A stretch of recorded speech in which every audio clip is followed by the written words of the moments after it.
ఈ పప్పు ఉందా అంతేనా? ఆ పప్పు కలపాలంటే అడుగుందా?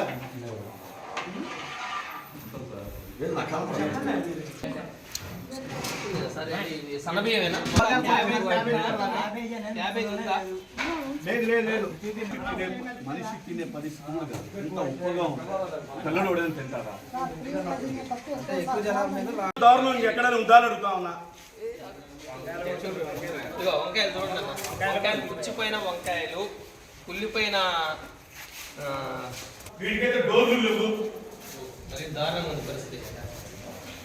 నా డోర్లు మొత్తం ఊడిపోయి పండుకున్న ప్లేస్ లో ఒక స్విచ్ బోర్డు కానీ ఒక లైట్ కానీ ఎక్కడ కూడా మనకు కనపడట్లేదు. ఒకసారి మనం చూసుకుందాం. స్విచ్ బోర్డు లేదు. అదేవిధంగా వంకర పోయిందో చూడండి. ఎంత దారుణంగా వంకర పోయినాయంటే పిల్లలు ఏ విధంగా ఇక్కడ కొనుక్కుంటున్నారో నాకు అర్థం కావట్లేదు. అదేవిధంగా వెనక చెట్లు అన్నీ ఉన్నాయి. అక్కడ కూడా దోమలు ఎన్ని వచ్చే పరిస్థితి ఉంది. ఇక్కడ డోర్ లేని పరిస్థితి. దీనివల్ల దోమలు వస్తాయి. దోమలు రావడం వల్ల పిల్లలకి అనారోగ్య పరిస్థితి పడుతుంది. దయచేసి ఈ హాస్టల్ పరిస్థితి ఒకసారి మనందరం కూడా గమనించవలసిందిగా కోరుతాం. జగన్మోహన్ రెడ్డి గారు ఇచ్చింది మనందరికీ డిజిటల్ బోర్డులు. అందరూ బాగా చదువుకోవాలి. ఓకే, కానీ ఈ రోజు ఎలా ఉంది? ఉందా లేదా? లేదు కదా. ఉన్నది ఉన్నట్టు మన విద్యార్థులు ఎప్పుడు కూడా అబద్ధాలు చెప్తారా, నిజాలు చెప్తారా? మనం నిజాలు చెప్తాం. దాన్ని దృష్టిలో పెట్టుకొని మీరు అందరూ కూడా ఈరోజు చాలా ఇబ్బందులు గురవుతున్నారు. ఇవన్నిటి కూడా కూటమి ప్రభుత్వం మీద మేము పోరాటాలు చేస్తాం. మీకు న్యాయం చేసేంత వరకు కూడా మేము అంతా కూడా అండగా ఉంటాం కూడా తెలియజేస్తాం. జగన్మోహన్ రెడ్డి గారి డిజిటల్ బోర్డు కూడా ఉంది. పిల్లలు చక్కగా అడుగుతా ఉన్నారు. వాళ్ళు చాలా చక్కగా జగన్మోహన్ రెడ్డి గారి హయాంలో ఏది బాగా జరిగిందా, ఇప్పుడు బాగా జరిగిందా చాలా చక్కగా పిల్లలు అడిగితే జగన్మోహన్ రెడ్డి గారి హయాంలో మాకు చక్కగా డిజిటల్ క్లాస్ బోర్డు పౌష్టికాహారం ఇచ్చారు సార్. ఇప్పుడు బాగాలేదని వాళ్ళే చెప్పారు. డిజిటల్ బోర్డులు ఇచ్చారని చెప్పారు. అంటే అన్ని చోట్ల కూడా ఎప్పుడు జరిగిందంటే స్టూడెంట్ నుంచి హాస్టల్ వసతి జరుగుతుంది. వాళ్ళు వర్కర్స్ మీరు వైస్ ప్రిన్సిపల్ సార్, మీరు దగ్గర నుంచి ఎంటబడతారు. మీరు ఎంటబడకపోతే ఎవరు వర్క్ పెడతారు?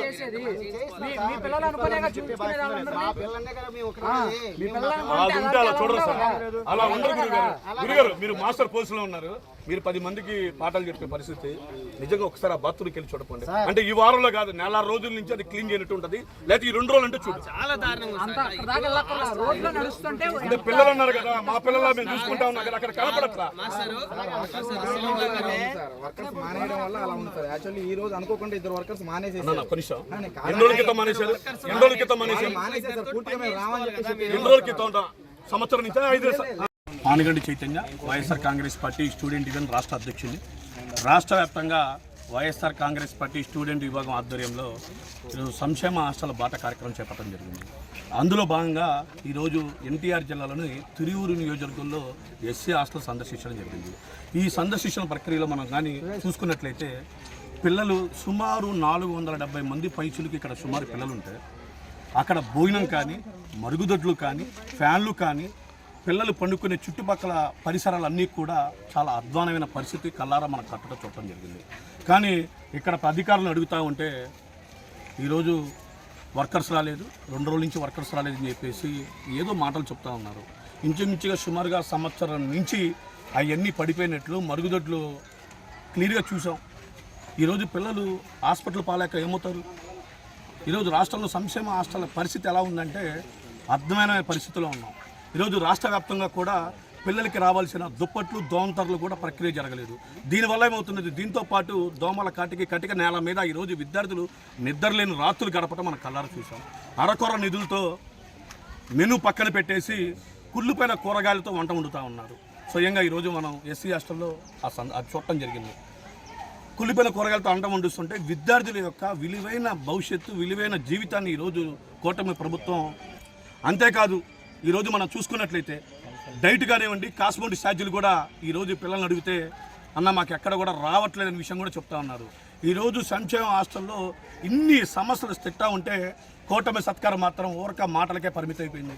స్వయాన సాక్షాత్తు హైకోర్టే చెప్పింది ఈ కూటమి ప్రభుత్వంలో సంక్షేమ హాస్టళ్ళు చాలా అధ్వానంగా ఉన్నాయని చెప్పేసి హైకోర్టు ఇచ్చినా కూడా ఈరోజు కూటమి ప్రభుత్వం ముద్దు నిద్ర ఎడని నేపథ్యంలో రాష్ట్ర వ్యాప్తంగా ఉన్న 3,878 గురుకుల పాఠశాలలు, అంటే ఈ గురుకుల పాఠశాలలో ఎస్టీ బీసీ మైనార్టీ విద్యార్థులు సుమారు 6,35,000 మంది పైచులకు విద్యార్థులు ఉంటే వీళ్ళందరూ కూడా రాష్ట్రంలో ఇదే ఇబ్బంది గురే పరిస్థితి. ఆ నానా ఇబ్బందులు పడుతున్నారు ఇదే రాష్ట్రంలో. అంతేకాకుండా మనం చూసుకున్నట్టయితే పిల్లలకి రావాల్సిన దుప్పట్లు కానీ, టవల్స్ కానీ, కార్పెట్ కానీ, గ్లాసులు కానీ, పెట్టెలు కానీ పిల్లలకి రావాల్సిన ఏవి కూడా ఆరకొరగా ఇవ్వటం జరిగింది. అంతేకాకుండా మనం చూసుకున్నట్లయితే ఈరోజు పిల్లల కలుషితం, రాష్ట్రంలో మేము 2 రోజులు పర్యటన చేస్తూ ఉంటే పిల్లలు కలుషితమైన ఫుడ్ తినటం వల్ల అస్సవతో గురిపోయి హాస్పిటల్ వెళ్ళే పరిస్థితి. ఈరోజు అనకాపల్లి, నిన్నగాక మొన్న మనం చూసుకుంటే నంద్యాల పాలెం జిల్లాలో కూడా ఇదే పరిస్థితి మనం అందరం కూడా నెలకొట్టడం జరిగింది. కానీ ఇప్పటికైనా చెబుతున్నా, వైఎస్ఆర్ కాంగ్రెస్ పార్టీ విద్యార్థి విభాగం తరఫున కూటమి ప్రభుత్వానికి ఒకటే హెచ్చరిస్తూ ఉన్నా, ఒకటే డిమాండ్ చేస్తూ ఉన్నాం. ఈ కూటమి ప్రభుత్వంలో ఈ గురుకుల పాఠశాలకు సంబంధించిన విద్యార్థులు టీచర్ల భర్తీ వెంటనే జరగాల, హాస్టల్ వార్డుల యొక్క పోస్టులు భర్తీ జరగాల, నాణ్యమైన ఫుడ్ పెట్టేవని మేము కోరుతా ఉన్నాం. అదేవిధంగా శిథిల వ్యవస్థలో ఉన్న భవనాలకి, మరమ్మతులకి నిధులు కేటాయించమని అడుగుతూ ఉన్నాం. అంతేకాకుండా ఈరోజు ఈ పరిస్థితి మేము ఈ 4 రోజులు రాష్ట్ర వ్యాప్తంగా SC ST BC minority hostel కూడా విజిట్ చేసి 1వ తారీఖున ఈ సమస్యలన్నీ కూడా ఆ జిల్లా కలెక్టర్ గారికి మేము మెమరాన్ ఇవ్వడం జరుగుతుంది. కలెక్టర్ గారికి చాలా క్లియర్గా ఇక్కడ జరుగుతున్న హాస్టల్లో జరుగుతున్న ఇబ్బందులు అన్నీ కూడా కలెక్టర్ గారికి వినిపించుకొని అతను కూడా సార్ 4 రోజులు టైం ఇస్తున్నాం, ఈ 4 రోజుల్లో కానీ మీరు పరిష్కరించలేని పరిస్థితుల్లో వైఎస్ఆర్ స్టూడెంట్ యూనియన్ రాష్ట్ర వ్యాప్తంగా హాస్టల్ బాటల కార్యక్రమంగా దండయాత్ర చేయడానికి కూడా మేము సిద్ధంగా ఉన్నాం విషయం కూడా తెలియజేస్తాం. ఎస్ఆర్ఎస్యు విద్యార్థి సంఘం రాష్ట్ర వర్కింగ్ ప్రెసిడెంట్. రాష్ట్రంలో సంక్షేమ వసతి గృహాలు సంక్షోభల నిలయాలుగా మారిపోయాయి. తిరువూరులోనే డాక్టర్ బిఆర్ అంబేద్కర్ గురుకుల విద్యాలయాల్లో విద్యార్థులు ఎదుర్కొంటున్న సమస్యల్ని పరిశీలించడం కోసం ఈ హాస్టల్ని సందర్శించడం జరిగింది. ఈ హాస్టల్లో విద్యార్థులకు కల్పిస్తున్న వసతి చాలా దారుణంగా ఉంది. బాత్రూములు, మరుగుదొడ్లు చాలా దయనీయమైన అధ్వాన్న స్థితిలో ఉన్నాయి. విద్యార్థులు కనీసం వాటిని మెయింటైన్ చేసే పరిస్థితి ఈ గురుకుల విద్యా సంస్థలో లేదు. పారిశుద్ధ్యం చాలా అధ్వాన్నంగా ఉంది. విద్యార్థులకు అందిస్తున్న భోజనం చాలా నాసిరకంగా ఉంది.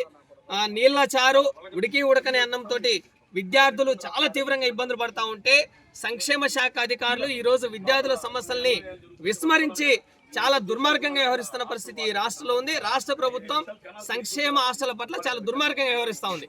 ఈరోజు మంత్రి నారా లోకేష్ గారు, సాంఘిక సంక్షేమ శాఖ మంత్రి డోలా వీరాంజనేయులు గారు, అయ్యా మీరిద్దరు మంత్రులు, మీరు మా హాస్టల్ని సందర్శించండి, హాస్టల్లో విద్యార్థులు పడుతున్న అవస్థల్ని, వ్యతల్ని, ఇబ్బందుల్ని మీరు పరిశీలన చేయండి అని మేము డిమాండ్ చేస్తా ఉన్నాం. ఈ రోజు గత జగన్మోహన్ రెడ్డి గారి పరిపాలనలో విద్యార్థులకి, కాలేజీ హాస్టల్ విద్యార్థులకి 1,400 రూపాయలు మెస్ ఛార్జీలు ఇచ్చారు. అదేవిధంగా హాస్టల్ విద్యార్థులకి, పాఠశాల హాస్టల్ విద్యార్థులకి 1,200 రూపాయలు మెస్ ఛార్జీలు ఇచ్చారు.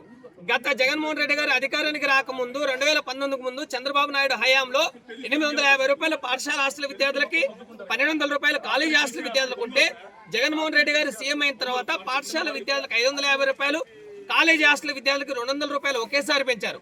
చంద్రబాబు నాయుడు టైంలో కేవలం 70 రూపాయల కాస్మెటిక్ ఛార్జీలు ఉంటే జగన్మోహన్ రెడ్డి గారు దాన్ని 170 రూపాయలకి అమలు చేశారు.